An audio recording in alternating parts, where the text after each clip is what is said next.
And we are back, game number 2 of the evening after a pretty impressive start right there coming out from Trent. They pleasantly surprised us as a team that we really didn't see it coming into this one as a top squad. And right now we have two teams that have been performing relatively well, I think it's fair to say. I believe each on 8 wins at the moment, coming up head to head because it is a close one. Currently only a few spots remaining. Yeah, there's only 8 spots, of course, 20 teams fighting for 6 of them. We've, of course, Warwick Stretchy Boys versus Kindred Esports coming up. Two fantastic teams. Warwick Stretchy Boys, I think it's fairly obvious which university they're from. They're, as you can see above, that's that way. They're from Warwick University, University of Warwick. But Kindred Esports representing Kent, another team that honestly, I don't think I've seen Kent in and around the top of Newell before. So this would be quite a paving way forward for them if they do manage to get into the prize playoffs. Well, this is why we love the new season of Newell, isn't it? It brings in new players, it brings in new rosters, and to be able to have such a strong performance so far is really exciting to see. The question is now, can they make it? Because as you mentioned, there's so many squads fighting for so few positions. If they make a couple of misplays now, it is all over for them. They're not going to be able to qualify into that top 8, or should we say top 6 now, seeing as obviously 2 of those spots now getting denied because of teams that have already had just such a dominating performance through the first few rounds. Even if they win this game, it's not even for sure that they're going to make their way into the prize playoffs. That's how close this has been. That's how dominant these teams have been up in and around the top. So huge game for them here. Both of them are going to want to win it by a margin in order to potentially get in on round differential and seeding, of course. And they're really going to be pushing it in this one. I'm not going to be surprised if we're going to see both teams going all out to try and win it. Yeah, absolutely. Obviously, going into this one, they want to qualify, but the chances are that if they do win, it's not going to confirm it. It's going to come down to round differential, and I think that's going to be an important one here. If we end up having a close match, it could mean that we end up having neither team actually qualifying it through to the next round. So it's really not ideal for them. You'd hope that, well, as much as you don't want to hope, but you also kind of do, that one of these teams just has an insane performance, 16-0, and is able to qualify for the next round with ease. But at the same time, you kind of don't want to see that. You want to see a close match, even if that means it ends up meaning nothing in the end. And conversely to that, while all of this is going on, some of the teams that have already managed to rack up more wins than this are also going to be fighting, scrapping incredibly hard to try and get that final win to get them through, confirmed through pretty much. And if they lose it, if the majority of them are losing or a lot of them lose, then that opens up the way so much more. We're dealing with really fine margins here. It's it's like watching a football and there's like 8 teams in and around the relegation zone or looking to get the Champions League at the end of the season. It's huge. It's really open, and we're certainly going to be really watching a fantastic game so far, especially considering the history of the Warwick Stretchy Boys in this competition and the relatively unknown nature of Team Kindred. It's something that we've covered twice tonight now, a team that have been around for a little bit and a slightly newer team. I do wonder, how similar the rosters are actually going to end up being, though. It's going to be an interesting one to keep an eye out for. Another interesting one is what kind of map we end up on. Obviously, with Warwick being around for a little bit, we can maybe get a read onto what they're going to try and force in the veto, but at the same time, we did see a team that we maybe expected to end up on Inferno in game 1 get forced over to Overpass, so switching things up a little bit. I wonder whether that's going to be the case for game number 2 tonight. Yeah, I always say that we're most likely to always see Overpass, Inferno, or Mirage when we start.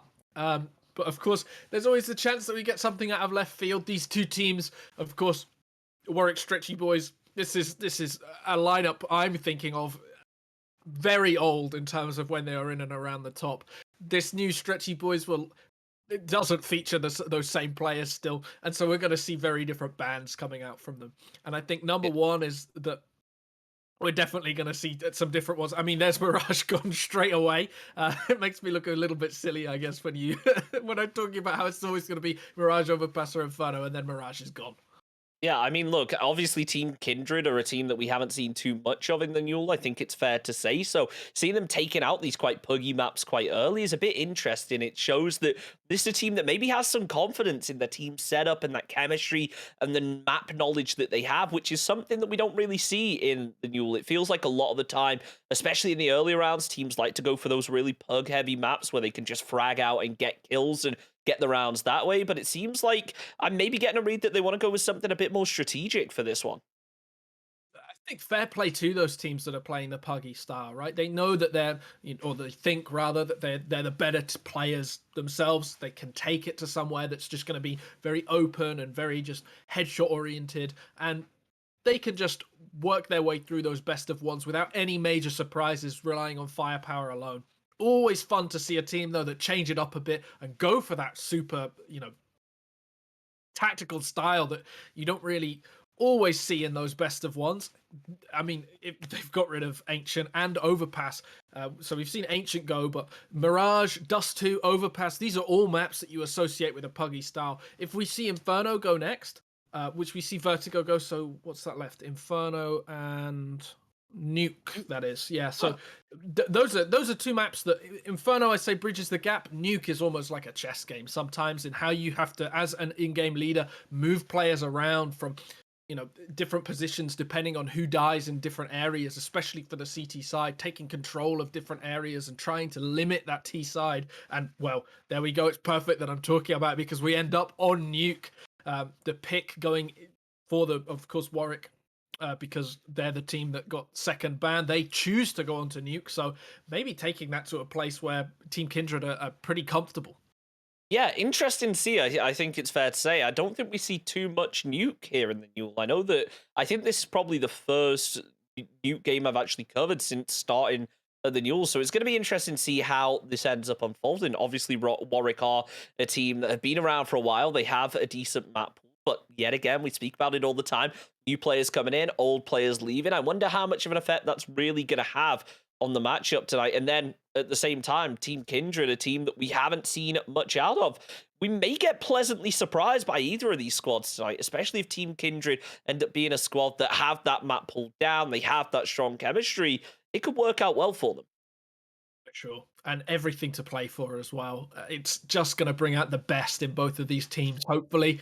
And we're going to see exciting, spicy strats, especially in a map that's not played very much. These teams are going to want to do something out of left field and a little bit bizarre. And so, fingers crossed we see something strange going into pistol round immediately. I mean, coordination is a huge thing on this map, especially outside control, of course, is a very important spot for the T's to take. And so, will be interesting to see how that element is brought into this game, especially.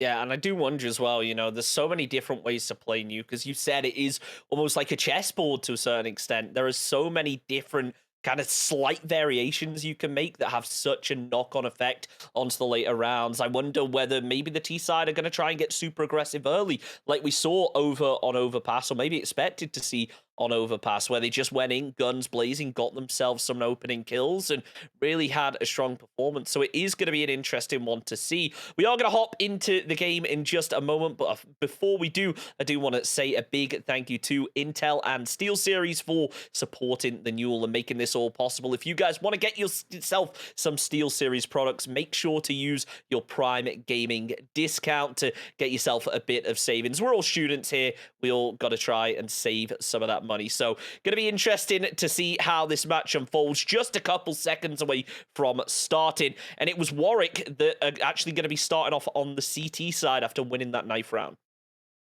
Hugely important choice of sides for them. Of course, not quite the same as the old Nuke, if anyone was around for that back in, I think, 2013, 2012, the era of CSGO. Those were the really big times when starting on the CT side was basically whether you won or lost the map, but still pretty important. You expect to see maybe a 9-6 coming out for the CT sides coming into this one.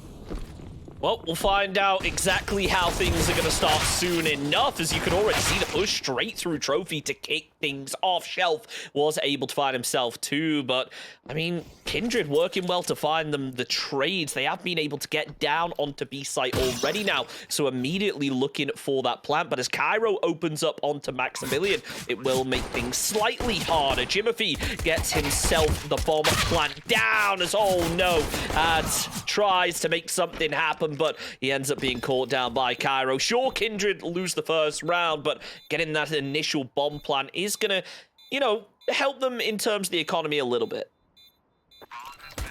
Definitely, Team Kindred will at least be able to buy in coming into this next round. They will have something if they do opt to go for the Gallows, and there we go. Sometimes these weapons are actually considered to just be straight up better than what the CTs have got, especially, well, with the M4A1 nerf, buff, rather, on the price. It has sort of got that down just a little bit, but Team Kindred definitely going to be able to fight into this round, especially when you look at the utility. I mean, Luz has more utility pretty much on them alone than the entire Warwick Stretchy Boys team combined, and already we have a player run down onto B, and Pap takes a hell of a lot of damage from that nade. Good spray to go through the door, but it just isn't able to connect. And yet again, almost immediately, Team Kindred are able to find themselves the plant. They will lose a player or two, though, so they manage to equal it up pretty quickly, but the damage still goes in the favor of Warwick Stretchy Boys, as now it's all down to Casper as the final player left up. Going to try and find a little bit more damage. Defuse attempt will come out, but it's not to be. Casper finds the headshot onto Cairo, but Pap is there to finish off the job. 2 rounds in a row for Warwick Stretchy Boys, but it's fair to say Kindred not doing bad by any stretch to be able to get the plant down twice in a row. At least Warwick Stretchy Boys will be able to potentially buy a little bit cheaper. Actually, whoa, that I was not expecting. Team Kindred have decided to buy up into this one. I was going to say that the Stretchy Boys can pull up some UMPs and some MP9s and maybe farm a little bit of cash into this one, but Team Kindred not resting by their laurels and definitely going to be forcing the issue a little bit as Casper starts pushing out. These smokes and flashes coming out early as well will tell the Warwick Stretchy Boys that yes, Team Kindred have forced into this one, and Pap has quite a lot of work to do in this position here. It's going to take quite a lot to stop them. Has Pap spotted the legs there? Will throw the Molotov, has spotted the player, and that's one in favor of the Warwick Stretchy Boys already, but Pap maybe not going to understand the full extent of the Team Kindred stack outside. At least Dr. Spades is here to help as they check in towards Marshmallow, and the flash comes in, spots one. But that maybe is going to induce a peek out of Dr. Spades that isn't going to be quite ready for 4 players to be there. Pap holding this quite aggressively. And if Team Kindred push in at the same time, they are going to manage to push Pap out of the position and try and push A. Cairo gets one. And actually tags the second one. We'll be calling that to the rest of their team. Pap swings a little bit wide. Shelf getting the kills from Heaven. And it's all resting on Iozi. Gets 2 though with the spray down and sees the MP9 on the final player. Kane as well playing, well, fairly far away, has pushed in towards Heaven, but Iozi doesn't know where the second player is. Picking up the bomb and taking his time a little bit, but spotted in from Heaven. Kane with the perfect retake in, coming slow, and Team Kindred, a push that really was pretty impressive, ends up falling just due to a lack of utility. They don't have enough to hold that outside. They didn't have enough to push in, and even though they stacked in towards Team Main, it didn't work out for them. You got to give Kane credit there for the position he was able to play. He actually wallbanged, I believe, 2 of them to pick up some kills there. Then to be able to quickly rotate out the back, realizing they committed on the fight. It's good to see from him and able to get the round out of it. 3 in a row now for Warwick Stretchy Boys, as that enforced buy has really had a knock-on effect onto this round, as Team Kindred all going to be forced onto Deagles, but that's not really going to matter when they don't even get a shot off before Pap is there to take down 2. Cairo eliminates 1 of his own as Pap finds a 3rd. Can he find the 4? As Oz is going to be round the back with the Deagle. Misses the shot. It's unfortunate to see, but Pap and Dr. Spades putting in work on the outside to pick up the kills and pick up yet another round.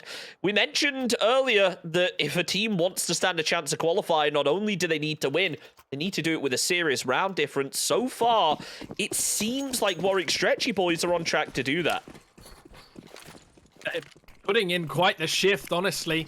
But the AWP out on Iose, an MP9 and a FAMAS on Warwick Stretchy Boys, this is going to be a little bit of a difficult one for them.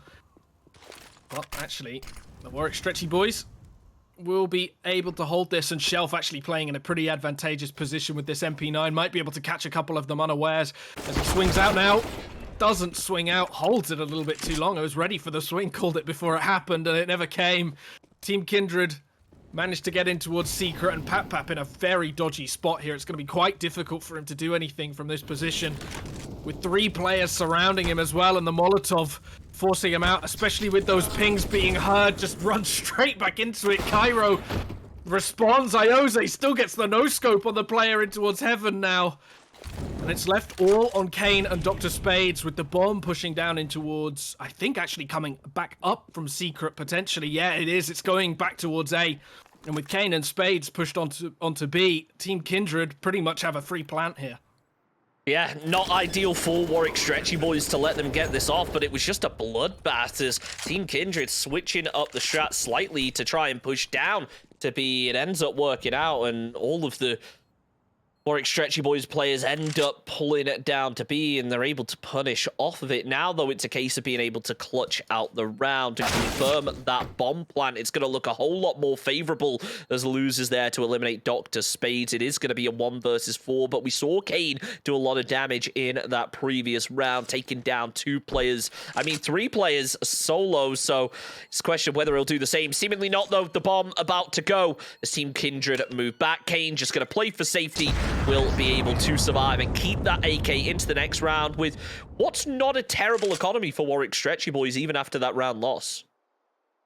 You say that, but there is at least going to be 1 FAMAS coming out for them, that's for sure. We're going to see 1 drop from Kane. I think probably, even though I can't see the utility on my end. Yeah, there we go. 1 FAMAS out for Pap and pretty limited utility overall. Cairo and Shelf dealing with 1 flash between them. It's not perfect. It's certainly not ideal, and it's definitely going to bankrupt them if they lose this one. Even if only 1 player or 2 players stay alive, it's going to be hard for the Warwick Stretchy Boys with the CT economy in the way that it is. It's not exactly ideal, but let's not count our chickens before they hatch. As I predicted before the game, outside control vital in Team Kindred's push in towards Secret here, and they're not actually going to encounter much of anything at the moment. Pap deals some cursory damage on towards Iose, but then overextends a little bit as Iose swings back out from top of Secret. Luz, the one charged with pushing in towards double doors, or, well, that molly's not exactly gone as planned, but Jimify actually just slowly pushing out of A and may catch Cairo unawares here. It actually doesn't matter. That headshot, incredible from Caspar, but caught from behind by Dr. Spades. Jimify calling to the rest of his team that the A bomb site completely open. And once again, Team Kindred turn a B secret push into an A hold.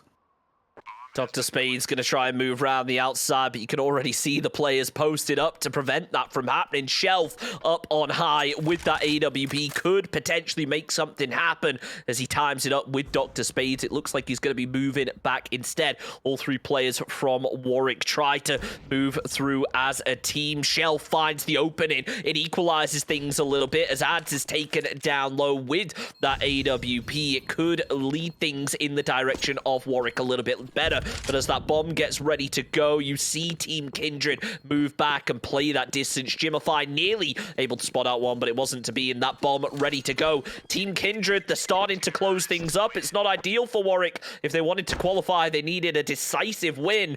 And, well, Kindred started to put up a real fight here. Kindred probably hoping that it gets to 16-4 now after those 2 wins. Once again, a difficult buy for the Warwick Stretchy Boys, even though they did save some of the weaponry.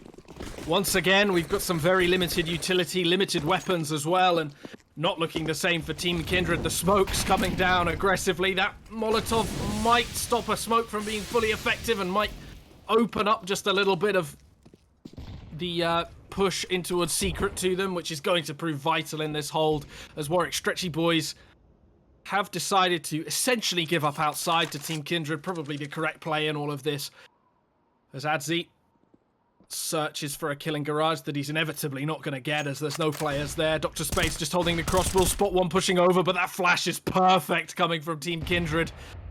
And that's one player down secret that Dr. Spades will know is there, but it's important because it's a very difficult place to clear out when you've got nobody in and around it. This is brave of Jimify as well. After already getting shot, going for the repeat, it doesn't work out as he is going to be solo split from the rest of his squad. Speaking of whom, starting to push through themselves, slowly but surely. Zads is going to be able to take down Papap. That will open things as Kyoro tries to open something up. Will be successful alongside Shelf to find a kill apiece, but Spades falls in return as Casper finds one. Kyoro tries to clutch it up, but not to be as he's eliminated by Lose. Kane swings outside, goes for the defuse. 10 seconds left on it, but Jimify with the peak finds the headshot and shuts things down. Almost tying things up for Kindred, not able to get the AWP off the ground, but still getting that AK and getting even more dollars into that bank account to boost up the economy and, well, make them look even stronger going into the coming rounds. That's where the kit comes in useful for the Warwick Stretchy boys. If just only they bought one, that's probably a very different round. The bomb not planted for him, and Team Kindred would have been fluffing their lines a little bit, struggling a bit more, but because he can only tap it with the 10-second defuse, Team Kindred get a little bit of a way out, but the player pushing in, Adzi spots it and does start to spam, but Warwick Stretchy boys actually going a little bit aggressive here. Kane, especially with that positioning, very, very aggressively put in towards radio, and the Warwick Stretchy boys have, in general, got quite a tight hold of this map. The only place that they're giving up, once again, is towards outside, and it means that they've funneled Team Kindred into a very, very specific area of the map. It's nicely done, but the question is, are they going to be able to keep control of it? Because obviously Team Kindred are a team that have worked well off of that outside control, being able to grab B-site off of it. But now, Jimify actually having a really unlucky time with the spray, shakes down Papap in the end as Dr. Spades able to find the trade before being eliminated himself. Kane pushes through, actually finds the 2K right there, the wall bang onto Lose, as well as taking down Jimify. Follows up onto Maximilian with the AK as Ads now needs to get himself that plant and quick. It's at least saved some economy. He's got the AWP, goes for the peak, but it's not to be. A Shelf with the headshot, but Kane right there, whether intentionally or not, able to pick up 2 kills out of it. More than half of Kane's kills have come through that wall now. Insane stuff. And how I mean, the luck involved in that one. All skill. There's an element of skill, but the luck to get that second kill, that's one Warwick Stretchy boys the round. And sometimes you need that little bit of luck. They will not be complaining about that one. Full utility coming out for every single player on the Stretchy boys side. And it's almost inverted in terms of what the teams look like with their utility and their nades and everything about them at the moment. The guns not looking great, but a quick rush coming out from in towards ramp. Kane only gets one for his troubles as well, and Warwick Stretchy boys are calling that a full rotate. Everybody pushing down in towards the bottom of B at the moment. It's every single player coming in, and Pap loses their head. It's an AWP on Shelf as well for the retake. Not going to be great. Cairo somehow gets the spin off on Casper. That was a guaranteed kill, and that's 2 coming out for Cairo in a position where they shouldn't have even got 1. Adzi looking for one more in towards the double doors just to make up for the 2 players that have just lost their life, and Luz playing in a little bit of a dangerous position here. Gets 1, going to swing for the second. Shelf gets the headshot though with that deagle and has swapped onto an AK fairly smartly to try and get this retake in. Adzi has moved around to the double doors though, and Warwick Stretchy boys probably aren't going to expect this one, especially considering they've just killed 2 players in towards there. I take that back. Shelf with yet another kill in that round, and with the defuse kit they're going to pretty comfortably win that one out 6-3 in favor of Warwick Stretchy boys. And Team Kindred, it all falls apart from one player whiffing a little bit on the double doors. There's no other way to say it. I think it's fair to say this game got a whole lot more exciting very quickly right there. 2 rounds in a row won by the Warwick Stretchy boys, and really impressively done as well. Big plays coming out from both of those rounds. Kane obviously in that first, not able to make it in the second, but his team equally able to find the trades and in the end find themselves the round. Shelf throws out the incendiary as Dr. Spades tries to move it as an opportunity to strike and catch them from behind, but it doesn't work out. Casper there with the AK eliminates Dr. Spades as they already know exactly what Kindred are going to do. Papap, though, down in this position, hasn't had the best success so far. This time he will. Finds 2, finds 3, and make it 4. He's on for the ace right now, but it's stolen away by Shelf as Team Kindred shut down, trying to sneak their way through yet again. Warwick Stretchy boys, they've got a read on this one, and they are starting to grab this game by the horns, take that momentum, and convert it into a win. What a play from Papap. I was about to talk about the weight of the responsibility holding 4 players off. It didn't even matter. Those kills were incredible just playing that off angle. Team Kindred were not ready for that one, and smartly calling a tactical timeout there just to think about what happened and maybe come up with a different strat, because they've tried ramp, they've tried A, they've tried outside. None of their strategies are working. Even with all the smokes that they're throwing out, it's just not forming for them in the final moments. The players from Warwick Stretchy boys, single players, are coming out with incredible moments, even when they're losing at the start of the round, even when Kane or Dr. Spades or Cairo, any of those players has lost in the first frag. We're seeing them all step up at the moment. It's really great to see. It's really rough losing a T-side on Nuke. There's a lot of maps where you can lose a T-side and it's not too bad, but on Nuke it feels like as soon as you concede that opening kill, you're just caught into choke points. It's so hard to find that opening, especially when you're outgunned like Team Kindred are right now. They've only got 1 AR on the entire team, and just look over on the left-hand side of your screen how strong Warwick Stretchy boys, I should say, are currently looking. They just have the guns on their side, but Team Kindred are going to try and use this Galil to full effect as Casper moves over the top, ready to find an opening, expecting the outside to be held probably a lot stronger than it actually is. But I think Warwick Stretchy boys, with a good read on exactly how the economy must be looking for Team Kindred, realize it's not too likely. Dr. Spades, though, is there watching the cross, and Papa finds a headshot. Kiero follows it up with 2 more, and in the end, Luz falls to the USP. I did mention it, it's about getting caught in those crossfires, and Team Kindred absolutely just got trapped. Team Kindred have gone from looking pretty dominant, even though they were behind, of course, 4-3 at the time. They've gone to almost being invisible in this game, of Maximilian picking up a P90. I'm not exactly sure how he's planning to use that one. I imagine pushing through the door early, or actually a full rush onto A is coming out, and Jimothy gets the first kill on Cairo there, pushing fast on towards the site. Papap left in an impossible position, being sprayed through the door, doesn't know where to look. And the players coming in from heaven, Kane at least gets 1, and Shelf with the AWP. It's going to be a difficult retake, especially taking 50 damage from that grenade shot. Adzi, though, only on 16 HP, and Maximilian still with the P90. It's not exactly the best weapon to hold the site from.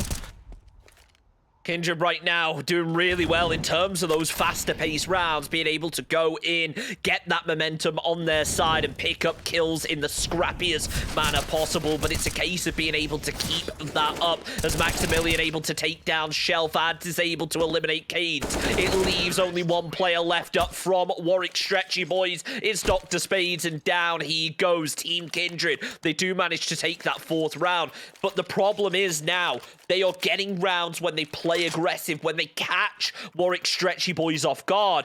If they do it too often, they're gonna get the read, and then Warwick Stretchy boys can just play a little slower, use that utility late in the round, do the damage instead of really trying to block off those lines of sight. It could absolutely hold them back, and you're seeing that already as the Molotovs incendiaries come through. It makes it hard for Team Kindred to make a push. Sure, Casper takes 1, but Jimothy is immediately caught with the incendiary and taken down. Shelf takes down another one, and Warwick Stretchy boys starting to get a read here. Shut down the bomb plant, shut down another, and Kindred, sometimes lightning doesn't strike twice in the same place. was a retake before it even needed to be a retake as well. Warwick Stretchy Boys learning immediately from that round, ready to retake the site instantly. The players all know that they can rotate in fast. They know exactly what Team Kindred are going to do. And the utility, once again, Team Kindred are left on a force where they're going for the force again, or at least going close to a force. I guess their loss bonus at this point is enough that they can afford to do this. But once again, they're left in a position where they don't have exactly what they need to have. I mean, three of them don't even have head armor, and they're playing against them 4A1s. It's not great for them, but Jimothy able to do some big damage. Who needs head armor when you're the one finding the headshot? Nicely done to shut down those two players. The rest of his squad looking maybe a little bit stronger in terms of weapons. Ads does fall. That's going to be the AWP out of it, followed by the Galil. Luz there with the AWP as well, has been able to pick it up. It's going to be holding the angle. It's going to be Jimothy going for the peak. Caught with the AK, eliminated, and caught actually with the warbang right there. Dr. Spades falls as well. Lud's just going to be holding, waiting for the player to peek, but it isn't ideal as the flashbang comes through. It's a 1 versus 2. He's got himself the AWP, which isn't great in these situations unless he can identify those fights one-on-one and actually take it as 2 1 versus 1 aim battles rather than just being caught in the trade. But you can see pop up. He has an idea. He's maybe heard the scope in. He spots the player and he finds the kill, gets himself the sniper out of it, and now Warwick Stretchy Boys have maybe got themselves a bit more momentum to go into that second half with. Team Kindred, it's that fast rush out that they're doing fantastic with, but they don't know how to convert the latter parts of the round at the moment. And it means that Warwick Stretchy Boys have dominated coming into this half. I mean, Team Kindred have shown 3 rounds in a row where they've been absolutely the better side, but since then, Warwick Stretchy Boys really have looked good, and one, I guess, impressive round from Kindred has just really been their strategy for the rest of it, and Warwick Stretchy Boys know exactly how to play against this. Of course, Stretchy Boys have used quite a lot of utility early, and Team Kindred holding on to theirs, not actually showing anything. Stretchy Boys maybe overdoing it with the early nades, especially if you look at them when it comes to a retake or anything. Now Shelf barely missing that shot as well. Kane pushing down back into bottom of B, and that's a kill from Shelf in towards hell there. Very good stuff. Luz doesn't know what to do, but Casper going to be pushing out fast on towards the A site. The players teaming up on top of her and on top of Heaven. Can't quite get it done though. Cairo gets 1, but Jimothy and Casper getting 2 kills on towards A, and now it's all of a sudden going to be a retake from the Stretchy Boys, luckily for them at least. Dr. Spades flanking in behind. 2 players killed for Kane, for Casper there, and now it's all left on Kane, the player that can get them through the wall whenever he wants. And it doesn't look like Caspar knows where he's coming from, just hiding in towards the vent. Potentially a little bit of a predictable position here, especially as Kane starts slowly pushing in from the side of the door. Checks the position. That's going to be 11-4 for Warwick Stretchy Boys, unless for some reason something goes calamitously wrong here for Kane. And that really is indicative of how it's gone so far. Kindred just not had the beans at the end of the round to really work with, and look at the kills coming out for a lot of those Warwick Stretchy Boys side players. Pap and Shelf especially above and beyond the rest. I gotta say, it's really impressive to see here. Even players like Dr. Spades, who, compared to the rest of his team, statistically isn't looking that good, are just able to sneak up and make those game-changing plays when they matter. Even if it is just a case of catching Team Kindred on one of those pushes, being able to make the most out of it and do that damage when they're already on the site and a couple of their teammates have gone down, and denying the plant. It's so important. But now Team Kindred, this is where they're going to be tested. They're a team that did so well when getting aggressive, but that's not something you really have the luxury of doing here on the CT side. It seems, though, like the aggression coming out from Adsy is going to work out to take down Pop Up and eliminate that first, make it second player from Warwick Stretchy Boys. Kane finds the trade as Cairo does exactly the same. 3 players now down from Warwick, as it is a 3 versus 2. The dualies from Luz, though, an interesting strategy. I mean, the Julie's at least a little bit better than what they used to be, maybe hoping for a few unarmored opponents, but I mean, honestly, I rate them up there with the P250 still. I know that they're not quite the same, but just able to pull down a few opponents all in once. I respect it personally. Cairo spots the player in towards the window room there as Kane eking out towards other sides of the map, and with 2 players down on B, actually all 3 players down on B is that? I mean, Warwick Stretchy Boys could just take A site control. Team Kindred have rotated far too hard into this one, and Kane just going to openly plant the bomb. They're not ready for it. And it's all on us now. True Beretta, how has that happened? I mean, you could almost see that Cairo was looking confused when they got onto the site. He was checking every angle, checking it 2-3 times before they realized it was free. But you know what? They're pretty happy about it in the long run. Will be able to get the plant down. It isn't looking likely they confirm the round as Jimothy is already there going for that diffuse inside the smoke. Cairo able to take one out with him, but it's not going to be enough as they do manage to get that diffuse and get themselves a 5th round on the board. It will give both teams an all right economy boost, as you can already see the T side starting to grab themselves AKs here. It looks like we may just see a force.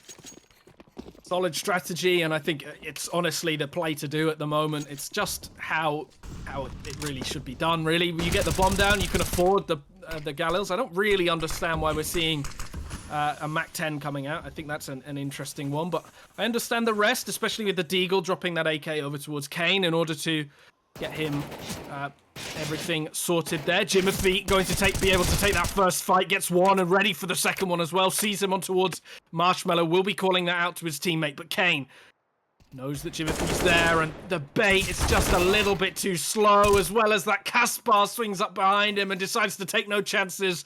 Gets the kill with the M4A1, and it's all left on a Mac 10 and a Deagle, and as good as Pap and Cairo have been in this game, it's really going to be an uphill struggle against the weaponry of Team Kindred.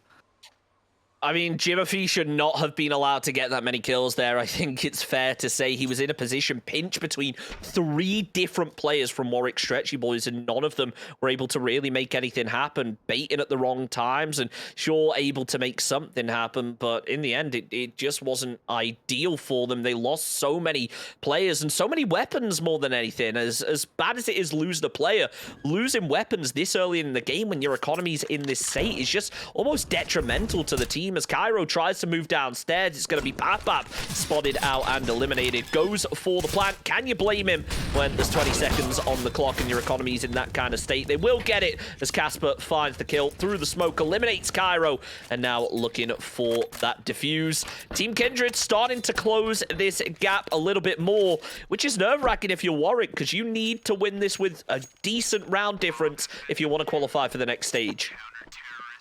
And it's almost the carbon copy of what we saw in the other half. And if Warwick Stretchy Boys falls here, then we're going to see pretty much the same thing again, but with the teams flipped. But doesn't look like they are going to do that. Yeah, going a little bit smarter into this one, and they've missed their pause. They've tried to call one. I'm looking at the chat now, and they've missed it. But the Warwick Stretchy Boys probably going to take this one a little bit, well, I say a little bit slower. They're pushing out fast in towards ramp, actually not taking any second to think, taking on the fight with Maximilian as well, and all of them swamping him. There wasn't much he could do there, but at least got a little bit of damage out. Cairo especially very low. Kane 2 bullets away from death, and Caspar going to capitalize on this now. Gets one, looking for the second one, and a third as well. Spins for the 4th, and that's great stuff from the window room on those stairs. Team Kindred pick up a 7th round, and maybe we gonna see the pause that they wanted to call here? I don't think so. They're just gonna go straight into this one, it looks like. And actually, all AKs. I was expecting maybe an AWP to come out, but it doesn't look like they want to take that AWP control. Maybe a fast play coming out from Warwick Stretchy Boys, considering the weaponry that they've got. Credit to Warwick, they tried to use Kindred's own strats against them, getting super aggressive super early in the round, but the downside to playing against a team that thrives on that playstyle is you end up losing a lot of players when you're almost confirmed you have no info on where those players are going to be. Jimothy does go down for Kindred, so maybe going to slow down that momentum a little bit as Shelf just holds those stairs, waiting for a player to maybe overextend from Team Kindred. Luz tries to move through, it's no success as he does get taken out. Casper immediately there for not only the trade, but also an extra frag on top of it. It's a 3 versus 3 as the bomb is down, but I'm not sure how much of a read Team Kindred really have on it, as now Warwick tried to remain in it. They just hold back, and no real info onto any of the Kindred players now they've made their moves. Dr. Spades has just fallen on the ladder there and will give away his position as Adzi gets the kill on Shelf from range, and Dr. Spades deciding to make noise now rather than shifting around. Of course, Team Kindred will have heard Dr. Spade's drop and will know that there was one in and around the hut area. Caspar will be calling that to the rest of the team as Kane slowly pushing through and actually maybe going to get a face out of this one. Whiffs on the shot, and now it's all left on Dr. Spade's shoulder. Well, those shoulders pretty promptly thrown to the floor as Dr. Adzi rips off the head, or rather, Adzi rips off the head of Dr. Spades. Warwick Stretchy Boys losing yet another round, and that advantage is slowly disappearing. It's gone from 7 rounds in their favor to something very different now. Only 3 rounds separating the two teams. This is, I mean, as much as you say it sucks here, or you can say it sucks here for Warwick, it also sucks for Team Kindred. They are in a really rough position right now, because even if they are able to claw back the gap and get themselves up there, it's going to come down to tiebreakers when we look at the overall teams that actually move through. And the first tiebreaker is round difference. The fact of the matter is, at best here, Team Kindred can get a +5 round difference out of this match. That's best possible scenario. But with how close it's going, this could go the distance. This could go to OT, at which place the win might just be worth nothing based on that round difference. At the same time, you have to take that chance, though, don't you? I mean, neither team wants to lose the game, right? And if you lose, there's no chance that you get it. So Team Kindred, they have to deal with the hand that they've been dealt. They have to deal with the mistakes that they've made so far. And even if that does mean winning at best 16-11, it's better than losing, right? So either way, both teams need to win it. It's just going to be a little deflating if they do find out that they've not even got through after they do win. Of course, in a best of one of these teams has to win. We don't finish on 15-15. We will take it all the way to overtime as Cairo just searching for a little bit on ramp, and Team Kindred actually been very impressive with their nades. They've not overused them without any sort of indication of the Warwick Stretchy Boys' positions. And Molly's coming over, and now the nades start coming out, but Casper sort of caught in no man's land, but the player from... Well, incredible stuff. They were all going down. It doesn't even matter. Luz gets 3 kills, and I was going to say that Jimothy helping out from Mini there, getting the kills and distracting the players, helps Caspar get the kills, but Jimothy ended up getting them himself. It didn't even need Caspar to be there. The difficult weaponry for the terrorist side meant that they couldn't get much out of it. And now, even though they probably wanted something from it, this is a round where they have to win. Otherwise, it's going to look like it's a much closer game than it would have been. And probably Team Kindred are going to tie it up. Now the question becomes, do they tie it up, or do they manage to take that lead, or can Warwick somehow hold on to it? That's not the way you want to start if you are Warwick with Adzi, with that AWP shot from around the back. Gonna look to try and find himself a second as Molotov comes through from Papap. He has a read on the player's location, but caught between 2 of them. It's gonna be Adzi that finishes off the job. Papap goes down. It's a 3 versus 5. Make it 4 as Dr. Spades is there with a double set of headshots to equalize the fight a little bit more. He's taken a bit of damage, but it's not the end of the world, especially if he continues landing one-tap headshots like that. 1 minute left on the clock as Team Kindred starting to get the read that maybe it is a B push as they get the info onto Kane going for that peak. The incendiary is going to slow things down, and that might be enough to switch things over to the A site, especially with how the clock's currently looking. To think, is that really where they even want the players to go with that Molotov? No one really anchored in towards this site, especially with how aggressive everyone else is. It's just Luz against the world here. Manages to get 1 though, caught with a nade out. Dr. Spade's not ready for that player. Luz can't get the 2 as they peak at the same time. It's well played from them. Cairo probably going to get the kill on Caspar, but that gets a little bit close there. Kane only on 20 HP and Maximilian 4 and 15 in this game. He has to pull something out of nowhere. 1 player in front of him whiffs the shot. He gets the headshot straight away, but Cairo on 20 HP, Kane on 20 HP. It doesn't matter. Warwick Stretchy Boys win their first round of the T side, and hopefully for them, it's the first of many, as that 2-round deficit for Team Kindred becomes 3. It feels like right now they finally realized that, hey, look, this is about qualification. Both teams this goes for, as things are starting to get so much more scrappy. One of these teams certainly not going to make it through the second. Well, there's a potential. Maximilian tries to open up, but he will be eliminated by Kane with that AK. The shot into midair onto Kane for the trade, though. Nicely done by Adzi, as Papap immediately drops down to get himself that bomb plant. Wants to get it down as early as possible, because if you're losing teammates like that, it makes it a lot harder to actually get the plant down. But they've got it. It's time to defend. Unfortunately, though, Dr. Spade's not able to land the spray. Neither's Papap. And sure, Stretchy Boys, they got themselves the plant, but they only got themselves one kill to go with it. They're just going to be dropping all their AKs, handing them over to Team Kindred, and handing them the round to go with it. Money for Team Kindred is ridiculous at the moment as well. I remember, I didn't bring it up, but the round before, Caspar had about $1,100 in the bank account, maybe even more. So Team Kindred really have so much, and the Stretchy Boys, I mean, Dr. Spades is dealing with a Tech 9 right now. So completely opposite ends of the spectrum here, especially as the Warwick Stretchy Boys lose round in and round out.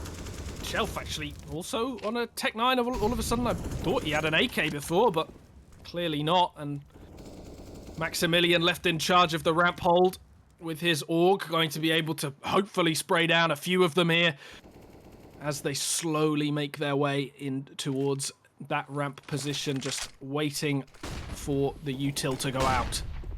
Out it goes. The smoke is there. So's the flash. Adzi is there to eliminate Shelf as Maximilian. It looked for a second like the flash was going to dissipate in time to find the player, but it wasn't to be. The Molotov lands beautifully onto Adzi, though. It looks like Warwick Stretchy Boys want to push over through heaven, potentially, from the way that they're currently stood. We'll see, though, as they hold down below. You can see Jimothy just waiting in the window. Cairo turns around the back, realizes they could be getting backfilled. That's exactly what seems to be happening as Casper moves up the vent into a bit more of an aggressive position. I think the slow pace of Warwick has maybe given Kindred a good read now. The one-tap headshot from Casper to finish off Cairo. There's only two players now remain, one of them being Dr. Spades, who you mentioned only has a Tech 9. He's going to try and open up. His teammate plays for the trades, but that's not even necessary when you're finding headshots like that. Nicely done. Followed up with the AK, but Adzi is there to hit the AWP shot. Luz pops up round the back, and it's all over for Warwick Stretchy Boys. One round in it. This is horrible for both of these teams now. I honestly could be convinced that this was Old Nuke at the moment, because this is one of the most CT-sided endeavors I think I've ever seen.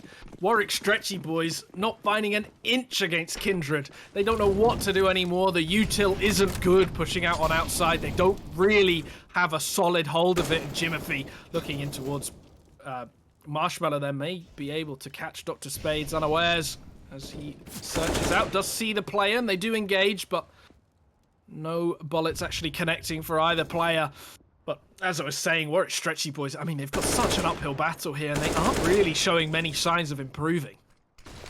Yeah, not ideal here for them whatsoever, as the smokes come out from Team Kindred to slow down that potential A push. It isn't looking like it's going to help much. You can see Shelf actually using them for cover, but Dr. Spades ends up getting taken down by them instead. Out goes Shelf to try and make something happen. That's exactly what he does. Adzi goes down as Casper finds a beautiful headshot onto Shelf, followed by a second. Papap eliminated as well. So now the bomb's down. Nobody from Warwick Stretchy Boys really in a position to try and get it. They're going to have to push into A side, play the kills. They manage to find one, followed by a second, but Kane goes down to Casper. Chiaro almost throws down the smoke, but in the end tries to run away, and Maximilian is there for the spray. Down goes Cairo as Team Kindred start to tie things up, and this is becoming a really interesting match.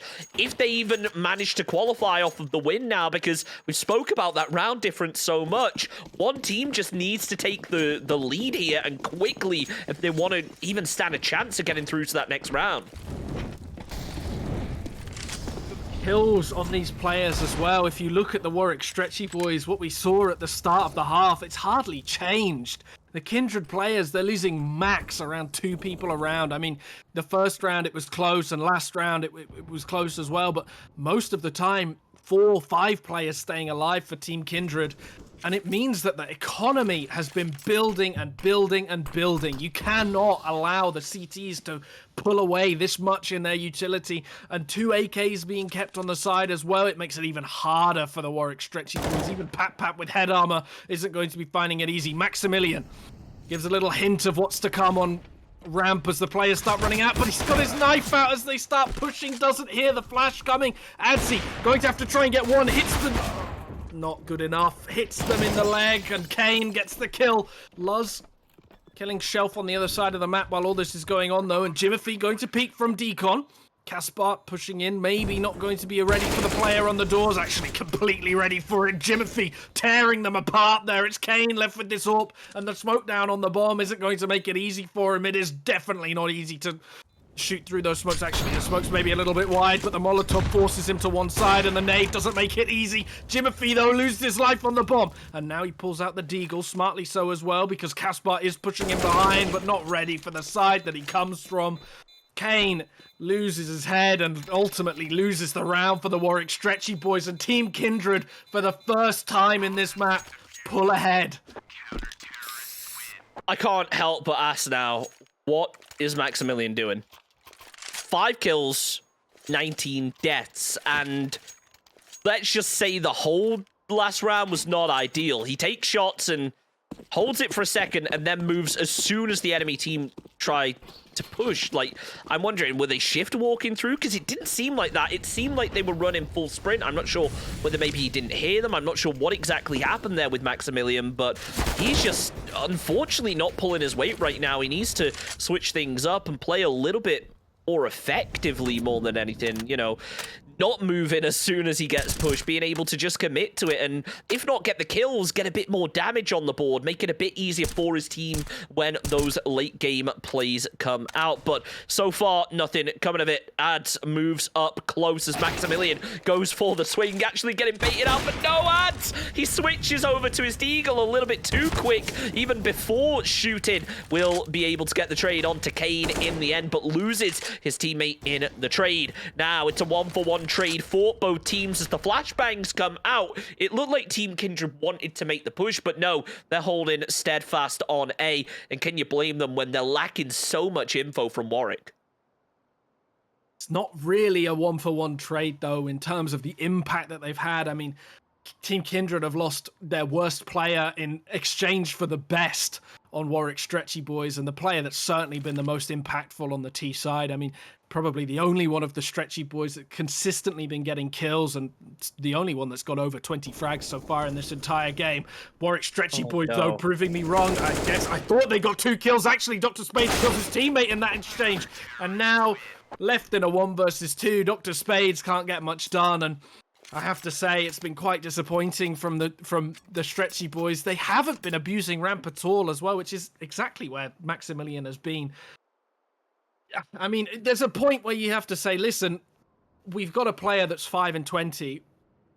They haven't quite shown up in this game, and you have to swallow your pride and say, listen, I'm going to act as bait for the rest of the team and make the plays that get info. And right now, Maximilian, as much as he's struggling for kills, he's also not really getting much information for his team sitting on ramp.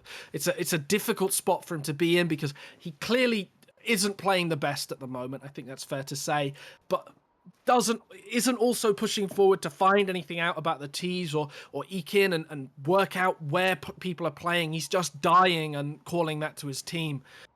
Needs to either act as the bait or get that information. So I'd like to see Maximilian change up his playstyle just a little bit, and then I think it's pretty much guaranteed that Team Kindred get the 16 rounds in this one. I mean, you got to give him credit there. He did play bait last round. He got some good info for his team, even if it was only one player. Unfortunately, not quite enough to really have much of an effect. In the end, though, Team Kindred do get the round win, and well, it's starting to heat up right here. It is close. All it's going to take is 2 more rounds to confirm it, or even 1 to confirm it to overtime, at which point there's not really going to be much chance of qualification based on round difference.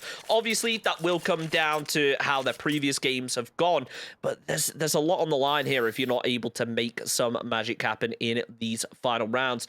As we just wait for the timeouts to end, it looks like the round is finally going to get round to start, and Team Kindred did call one themselves.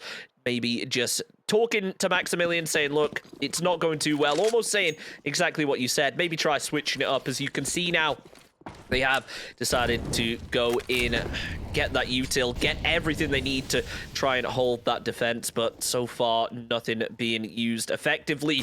The Molotov's incendiaries not quite landing. The shots from Dr. Spades, however, they certainly do. Down goes Jimothy, as Warwick now looking to make the most out of this man advantage. Maximilian going to be rotating in to be the player that might open up the outside a little bit, and Warwick Stretchy Boys, if they have been paying attention to where the low frag player is, they will not be ready for Adzi to be the player here for sure, and he gets one. The flash coming in for a second one as well, jumps down on towards B, narrowly escaping with his life as he backs away, and will be calling to his team that there's at least one on towards ramp, maybe not going to be ready for both of them, as Maximilian just posts up on that vent, waiting for a player to push into secret, and will be fairly aware that one is coming in. Gets at least a lot of damage out onto Shelf this time, and Luz pincering in behind, trades only 1-for-1, and that's only favoring the T's in this situation. 3 versus 1. Adzi, these timeouts have worked massively in favor of the Warwick Stretchy Boys. That 1.5 minutes that we sat around for. I mean, Warwick Stretchy Boys have worked something out here. They absolutely have. It's gone in their favor. They've had that talk, and sometimes it takes, you know, just having a minute or two break, reset, think about things, and come at it with a fresh mindset, as Adzi now is going to be the solo left up for his team, just playing behind the crate, hoping that he doesn't get pushed. They have the luxury of having a bit of a round buffer, but we keep talking about that round difference. Well, I keep talking about that round difference and harping on about it to a point where it's probably annoying some people now, but it is an important fact to bear in mind. As Adzi takes down Dr. Spades, he gets the exit kill, but it's not really going to have too much of an effect when Warwick's economy is in the state it is. They're going to be able to drop an AK, no real problem. And then, of course, going into that final couple of rounds, going to be, if they get another win, looking even stronger to even put Team Kindred in a rough position. And you say no effect. Kane left with only a smoke on his person, which he's immediately expended. And if the Warwick Stretchy Boys do lose this round, it is going to be very difficult for them to take it to overtime, considering their economy. They've gone all in on this one. Warwick Stretchy Boys, just to stay in it, need to win it. I mean, Team Kindred as well. Look at the cash on both of these teams. This is down to the wire. Whoever wins this one has a huge chance in the next round, and the other team is not going to be open for it. It's going to be very difficult, as Maximilian spraying down, doesn't get anything, but Jimothy gets one on the other side, and Warwick Stretchy Boys going 2-for-2 at the moment, make that 2-for-3. Luz getting a kill as well, and Pat with it all to do, a 1 versus 3. How has that changed? That was a 4 versus 3 seconds ago. And all of a sudden, Team Kindred have got this. Team Kindred are ahead, and they're looking likely to get that 15th round. If they get that 15th round, it at least confirms them that overtime. And of course, with the state of the economy, they'll be looking a whole lot better after a round win, I should say. As Papap tries to move around the back, he is going to be spotted, tries to flick over and land the shots, but it isn't to be. Not sure exactly what happened there, but Adzi not going to be able to finish off the job with that AWP. Just holding heaven, waiting for the player to peek, but as Papap throws down the Molotov, it gives Jimothy a good idea of where that player is, gets the kill, and, well, shoots the floor to make sure he's extra dead. 15-13, one more round will do it for... I've forgotten the team name now, but for the CT squad. And now, if they are able to, well, it will confirm them at least a bonus 2-round different there. Team Kindred, that's the team I was thinking of.